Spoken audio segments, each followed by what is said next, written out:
एक दिन तीनों राजकुमार जागे और उन्होंने पाया कि राजा का जादुई मुकुट गायब हो गया था और यदि वे सूर्यास्त से पहले मुकुट वापस नहीं लाए तो पूरा राज्य पत्थर में बदल जाएगा।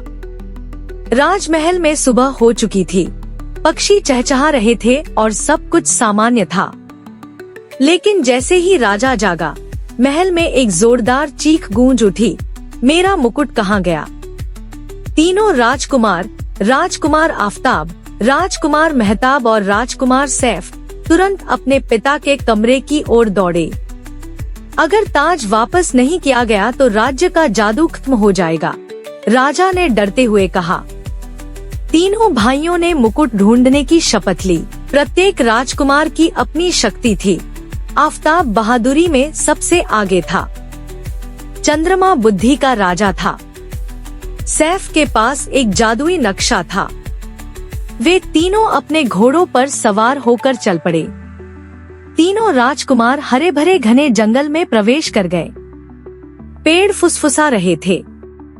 एक भारी आवाज आई, मुकुट चाहिए? तो मेरी पहेली का जवाब दो। यह एक जादुई पेड़ था।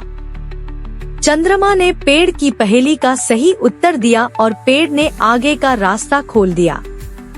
राजकुमार एक अजीब गुफा में प्रवेश कर गए जहां हर दीवार एक दर्पण थी। उनके डर दर्पणों में दिखाई दे रहे थे। राजकुमार सैफ ने एक जादुई नक्शे का उपयोग किया और सच्चा रास्ता खोज लिया। अंततः वे उस अंधेरे महल में पहुंचे जहां मुकुट छिपा हुआ था। महल के द्वार पर एक छाया दिखाई दी। यदि आपके पास सत्य, त्याग और मित्रता है तो केवल आप ही ताज हासिल कर सकते हैं। राजकुमार आफताब ने अपनी तलवार नीचे फेंक दी और कहा, हम ताज बचाने आए हैं, लड़ने नहीं। दरवाजा खुल गया। राजकुमार मुकुट लेकर महल में लौट आया।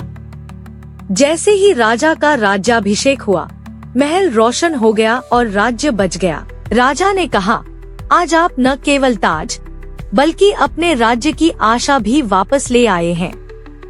तीनों भाइयों ने सीखा कि ताकत, बुद्धि या जादू अकेले कुछ नहीं है। असली शक्ति सच्चाई, दोस्ती और एक दूसरे पर विश्वास में निहित है।